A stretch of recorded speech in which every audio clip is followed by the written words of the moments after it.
A veto, Latin for I forbid, is the power to unilaterally stop an official action, especially the enactment of legislation. A veto can be absolute, as for instance in the United Nations Security Council, whose permanent members can block any resolution, or it can be limited, as in the legislative process of the United States, where a two-thirds vote in both the House and Senate may override a presidential veto of legislation. A veto gives power only to stop changes, not to adopt them. Thus, a veto allows its holder to protect the status quo. The concept of a veto body originated with the Roman consuls and tribunes. Either of the two consuls holding office in a given year could block a military or civil decision by the other. Any tribune had the power to unilaterally block legislation passed by the Roman Senate. Roman veto. The institution of the veto, known to the Romans as the intercessio, was adopted by the Roman Republic in the 6th century BC to enable the tribunes to protect the interests of the plebs from the encroachments of the patricians, who dominated the Senate. A tribune's veto did not prevent the Senate from passing a bill, but meant that it was denied the force of law. The tribunes could also use the veto to prevent a bill from being brought before the plebeian assembly. The consuls also had the power of veto, as decision-making generally required the assent of both consuls. If one disagreed, either could invoke the intercessio to block the action of the other. The veto was an essential component of the Roman conception of power being wielded not only to manage state affairs but to moderate and restrict the power of the state's high officials and institutions. Westminster systems. In Westminster systems and most constitutional monarchies, the power to veto legislation by withholding the royal assent is a rarely used reserve power of the monarch. In practice, the Crown follows the convention of exercising its prerogative on the advice of its chief advisor, the Prime Minister. Australia. Since the Statute of Westminster, the United Kingdom Parliament may not repeal any act of the Parliament of the Commonwealth of Australia on the grounds that is repugnant to the laws and interests of the United Kingdom. Other countries in the Commonwealth of Nations, such as Canada and New Zealand, are likewise affected. However, according to the Australian Constitution, the Queen may veto a bill that has been given royal assent by the Governor-General within 1 year of the legislation being assented to. This power has never been used. The Australian Governor-General himself or herself has, in theory, power to veto, or more technically, withhold assent to, a bill passed by both houses of the Australian Parliament and contrary to the advice of the Prime Minister. This may be done without consulting the sovereign as per Section 58 of the Constitution. When a proposed law passed by both houses of the Parliament is presented to the Governor-General for the Queen's assent, he shall declare, according to his discretion, but subject to this Constitution, that he assents in the Queen's name, or that he withholds assent, or that he reserves the law for the Queen's pleasure. The Governor-General may return to the House in which it originated any proposed law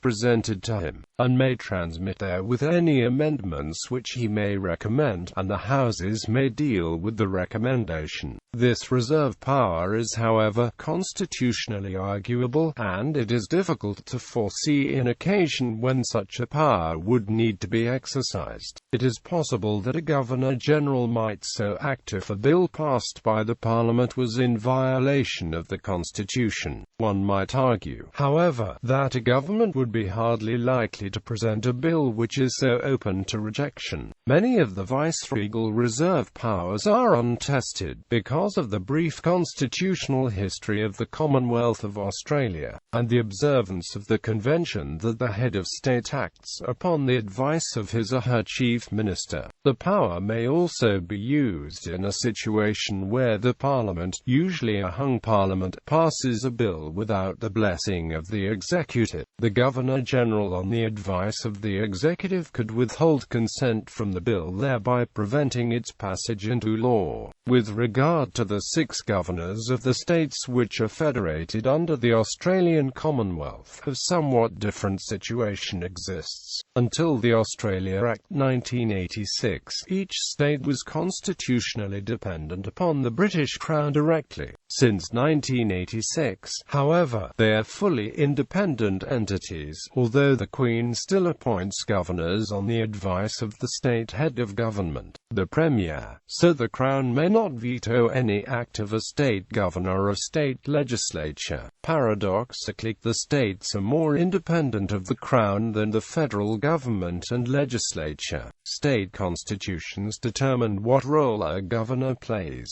In general, the governor exercises the powers the sovereign would have, including the power to withhold the royal assent. Canada, according to the Constitution Act 1867, the Governor-General of Canada may veto a bill by refusing royal assent. If the Governor-General withholds the Queen's assent, the sovereign may within 2 years disallow the bill, thereby vetoing the law in question. However, this power has never been used. Provincial viceroys, called lieutenant governors, however, are able to reserve royal assent to provincial bills for the Governor-General. This clause was last invoked in 1961 by the Lieutenant Governor of Saskatchewan, India. In India, the President has 3 veto powers, i.e. absolute, suspension and amp pocket. The President can send the bill back to Parliament for changes, which constitutes a limited veto that can be overridden by a simple majority. But the bill reconsidered by the Parliament becomes a law with or without the assents of President after 14 days. The President can also take no action indefinitely on a bill, sometimes referred to as a pocket veto. The President can refuse to assent, which constitutes an absolute veto. Spain. In Spain, Section 91 of the Constitution provides that the King shall give his assent to laws passed by the General Courts within 15 days after the final passing by them. The absence of the royal assent, although not constitutionally provided, would mean the bill did not become a part of the law. Section 90 of the Constitution states that within 2 months after receiving the text, the Senate may, by a message stating the reasons for it, adopt a veto or approve amendments thereto. The veto must be adopted by overall majority. United Kingdom. In the United Kingdom, the royal veto was last exercised in 1708 by Queen Anne with the Scottish Militia Bill 1708. The House of Lords used to have an effective power of veto by refusing to concur in bills adopted by the House of Commons. However, reform first by a Liberal government and then by a Labour government has limited its powers. The Parliament Acts of 1911 and 1949 reduced its powers. They can now only amend and delay legislation. They can delay legislation for up to 1 year. Under the 1911 Act, money bills cannot be delayed, and under the Salisbury Convention, the Lords cannot delay any bills set out in the governing party's manifesto. United States. According to the Constitution, all legislation passed by both houses of Congress must be presented to the President. This presentation is in the President's capacity as head of state. If the President approves of the legislation, then the President signs it into law. According to Article 1. Section 7 of the Constitution, when the President chooses not to sign or does not approve of the bill, the President must return the bill, unsigned, within 10 days, excluding Sundays, to the House of the United States Congress in which it originated. While the Congress is in session, the President is constitutionally required to state any objections to the bill in writing, and the Congress is constitutionally required to consider them and to reconsider the legislation. This action, in effect, is a veto. If the Congress overrides the veto by a two-thirds majority in each house, it becomes law without the president's signature. Otherwise, the bill fails to become law unless it is presented to the president again and the president chooses to sign it. Historically, the Congress overrides the presidential veto less than 10% of the time. A bill can also become law without the president's signature if, after its presentment, the president simply fails to sign it within the 10 days noted. If there are fewer than 10 days left in the session before Congress adjourns, and if Congress does so adjourn before the 10 days have expired in which the president might sign the bill, then the bill fails to become law. This procedure, when used as a formal device, is called the pocket veto. Modifications declared unconstitutional in 1983, the Supreme Court had struck down the one-house legislative veto, on separation of powers grounds and on grounds that the action by one house of Congress violated the constitutional requirement of bicameralism. The case was Innes v. Chadha, concerning a foreign exchange student in Ohio who had been born in Kenya but whose parents were from India. Because he was not born in India, he was not an Indian citizen. Because his parents were not Kenyan citizens, he was not Kenyan. Thus, he had nowhere to go when his student visa expired because neither country would take him. So he overstayed his visa and was ordered to show cause why he should not be deported from the United States. The Immigration and Nationality Act was one of many acts of Congress passed since the 1930s, which contained a provision allowing either house of the legislature to nullify decisions of agencies in the executive branch simply by passing a resolution. In this case, Chadha's deportation was suspended and the House of Representatives passed a resolution overturning the suspension, so that the deportation proceedings would continue. This, the court held, amounted to the House of Representatives passing legislation without the concurrence of the Senate, and without presenting the legislation to the President for consideration and approval. Thus, the constitutional principle of bicameralism and the separation of powers doctrine were disregarded in this case, and this legislative veto of executive decisions was struck down. In 1996, the United States Congress passed, and President Bill Clinton signed, the Line Item Veto Act of 1996.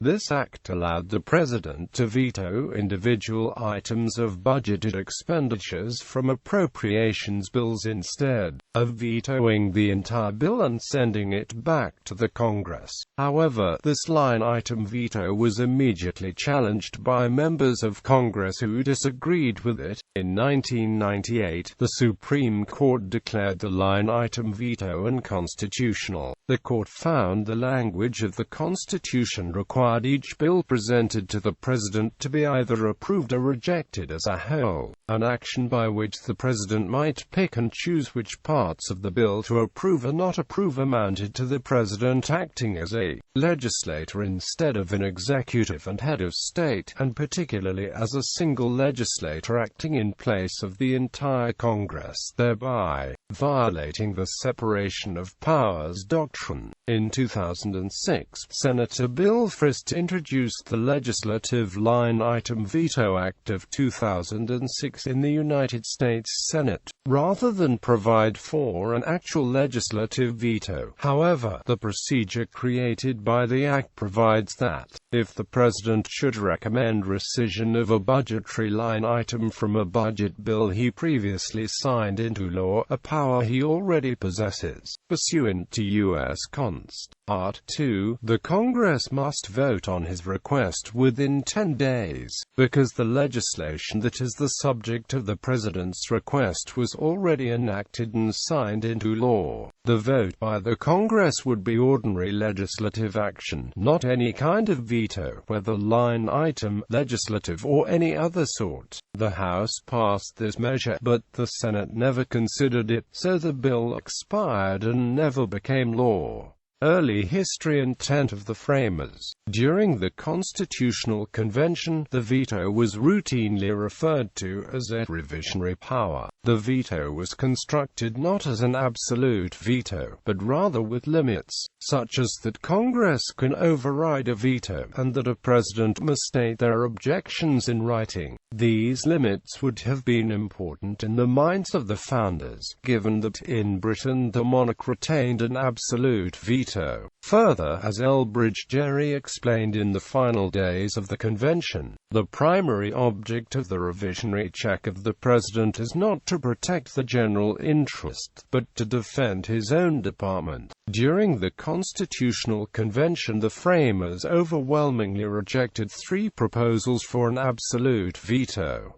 Under the Articles and Constitution, the presidents of the Continental Congress did not have the power of veto. The president could not veto an act of Congress under the Articles of Confederation, but he possessed certain recess and reserve powers that were not necessarily available to the predecessor president of the Continental Congress. It was only with the enactment of the United States Constitution that veto power was conferred upon the person titled President of the United States. The presidential veto power was first exercised on the 5th of April 1792 when President George Washington vetoed a bill outlining a new apportionment formula, submitted by then Secretary of State Thomas Jefferson. Apportionment described how Congress divides seats in the House of Representatives among the states based on the U.S. Census figures. President Washington thought the bill gave an unfair advantage to the northern states.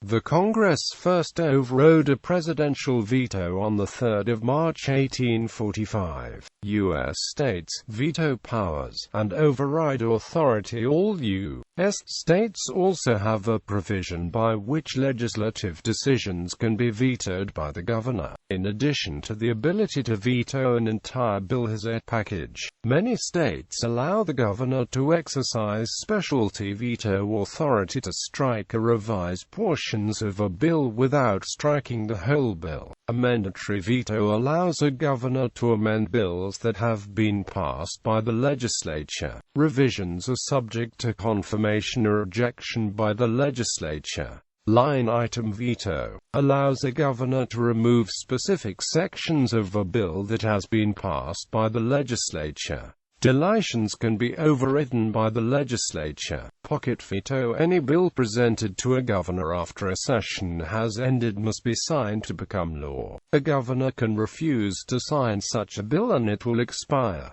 Such vetoes cannot be overridden. Reduction veto allows a governor to reduce the amounts budgeted for spending items.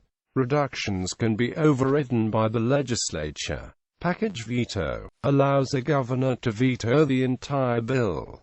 Package vetoes can be overridden by the legislature. European Republican systems.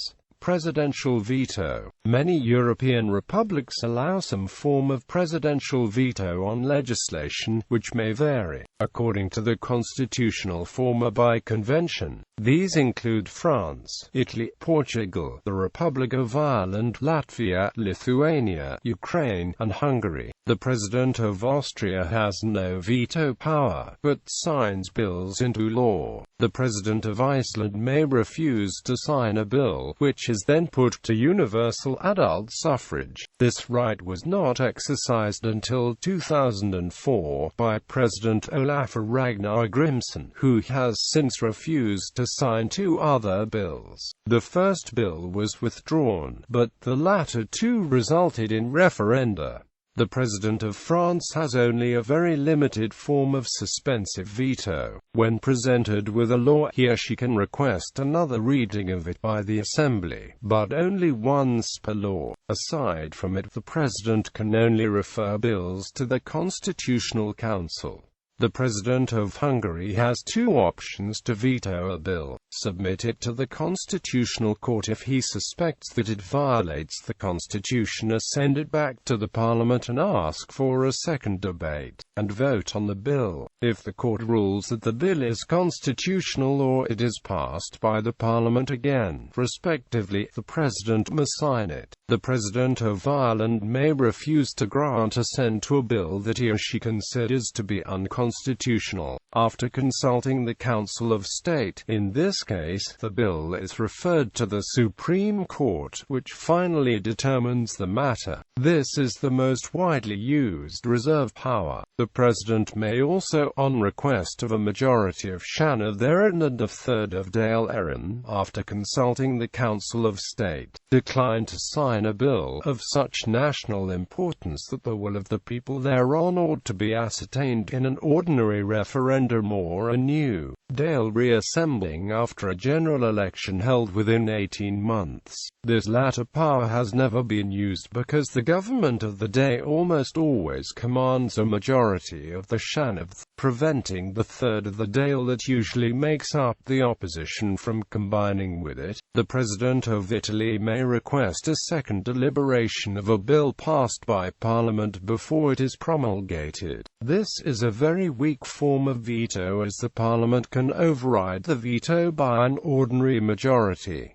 The same provision exists in France and Latvia. While such a limited veto cannot thwart the will of a determined parliamentary majority, it may have a delaying effect and may cause the parliamentary majority to reconsider the matter. The President of Republic can also call a new election for Parliament. The President of Estonia may effectively veto a law adopted by Estonian Parliament by refusing to proclaim it and demanding a new debate and decision. The Parliament, in its turn, may override this veto by passing the law unamended for the second time. In this case, the President is obliged to proclaim the law or to request the Supreme Court of Estonia to declare the law unconstitutional. If the Supreme Court rules that the law does not violate the Constitution, the President may not object anymore and is obliged to finally proclaim the law. The President of Latvia may suspend a bill for a period of 2 months,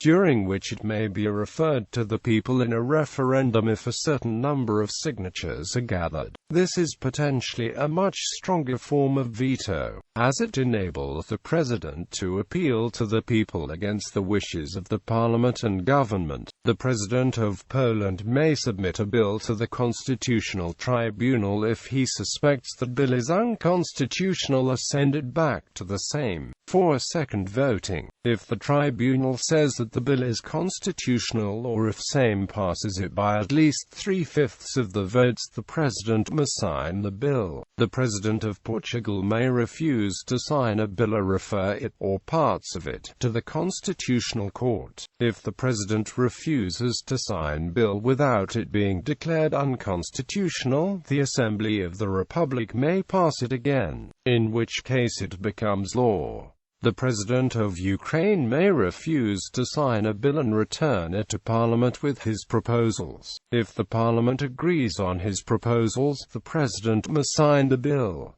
Parliament may overturn a veto by a 2/3 majority. If Parliament overturns his veto, the President must sign the bill within 10 days.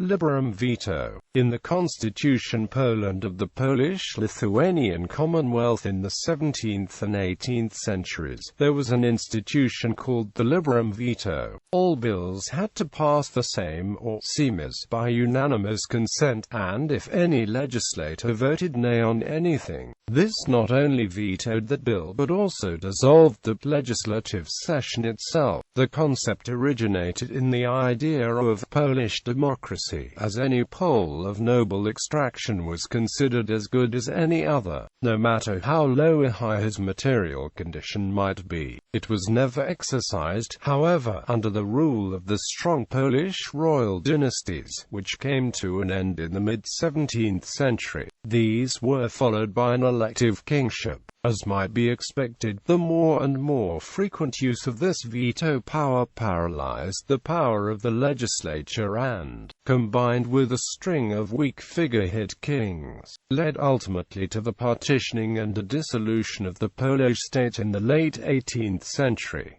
Philippine presidential systems. The President of the Philippines may refuse to sign a bill, sending the bill back to the House where it originated along with his objections. Congress can override the veto via a two-thirds vote with both houses voting separately, after which the bill becomes law. The President may also veto specific provisions on money bills without affecting other provisions on the same bill. The President cannot veto a bill due to inaction once the bill has been received by the President. The Chief Executive has 30 days to veto the bill. Once the 30-day period expires, the bill becomes law as if the President had signed it.